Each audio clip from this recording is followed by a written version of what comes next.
ബീഹാറിലെ ഇടതുകോട്ടയായ ബെഗുസരായി ബി.ജെ.പിയിൽ നിന്ന് തിരികെ പിടിക്കാനാണ് സി.പി.ഐ പോരാട്ടം. കേന്ദ്രമന്ത്രി ഗിരിരാജ് സിംഗിനെ പരാജയപ്പെടുത്താൻ 3 തവണ എം.എൽ.എ ആയ അവധേഷ് റായ് മത്സരിക്കുമ്പോൾ ഇന്ത്യൻ സഖ്യത്തിന് പ്രതീക്ഷ ഏറെയാണ്. സി.പി.ഐ സ്ഥാനാർത്ഥി അവധേഷ് റായ്ക്ക് വോട്ട് തേടി പ്രചാരണ വാഹനങ്ങൾ സജീവമാണ്. ചെറുപട്ടണമാണെങ്കിലും ഇന്നും പൂർണ്ണമായും വികസനമെത്താത്ത ഗ്രാമീണ സ്വഭാവമാണ് ബെഗുസരായിക്ക്. ലെനിൻഗ്രാഡ് ഓഫ് ബീഹാർ എന്നാണ് വിശേഷണം. അപ്രതീക്ഷിതമായി എത്തിയ മഴ പ്രചാരണ റാലികളെ തടസ്സപ്പെടുത്തി. പട്ടണത്തിന്റെ ഹൃദയത്തിൽ നിന്ന് 200 മീറ്റർ അകലെയാണ് സി.പി.ഐ ഓഫീസ്. പഴയകാല കമ്മ്യൂണിസ്റ്റ് നേതാക്കളുടെ ചിത്രങ്ങളാണ് ചുവരുകളിലെല്ലാം. നേതാക്കളും പാർട്ടി പ്രവർത്തകരും പ്രചാരണങ്ങൾ ആസൂത്രണം ചെയ്യുന്നു. ലോക്സഭാ തെരഞ്ഞെടുപ്പ് അതിന്റെ അടുത്ത ഘട്ടങ്ങളിലേക്ക് കടക്കുമ്പോൾ ബി.ജെ.പിയുടെയും അതിന്റെ നായകൻ നരേന്ദ്രമോദിയുടെയും വിഭ്രാന്തി നാൾക്കുനാൾ വർദ്ധിക്കുന്നത് നാം കണ്ടുകൊണ്ടിരിക്കുകയാണ്.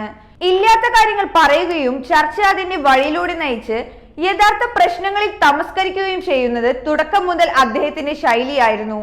ഇങ്ങനെയുള്ള കള്ളന്മാർക്ക് സീറ്റുകൾ ലഭിച്ചാൽ കാണേണ്ടി വരിക ബി.ജെ.പിയുടെ അഴിഞ്ഞാട്ടമായിരിക്കും. 2 വട്ടം വോട്ടെടുപ്പ് കഴിഞ്ഞതോടെ നിൽക്കക്കള്ളി ഇല്ലാതായതുപോലെയാണ് മോദിയുടെ ഇപ്പോഴത്തെ സ്ഥിതി. 2019 രാജ്യമാകെ ചർച്ചയായ കനയ്യകുമാറിന്റെ മത്സരത്തിൽ നിന്നും പ്രാദേശിക തലത്തേക്ക് മത്സരം മാറിയിരിക്കുന്നു.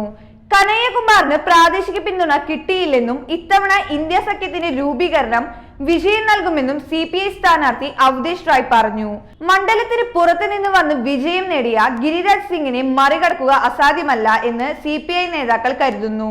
കഴിഞ്ഞ തവണ നേടിയ ഭൂരിപക്ഷം കണക്കിലാക്കാൻ സജീവ പ്രചാരണത്തിലാണ് മണ്ഡലത്തിൽ ബി.ജെ.പിയും.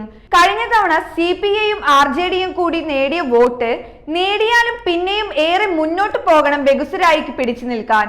പക്ഷേ മണ്ഡലത്തിൽ വികസനം എത്തിയില്ല എന്നത് സി.പി.ഐ സജീവ ചർച്ചയാകുമ്പോൾ അട്ടിമറി സംഭവിച്ചുകൂടായികയില്ല.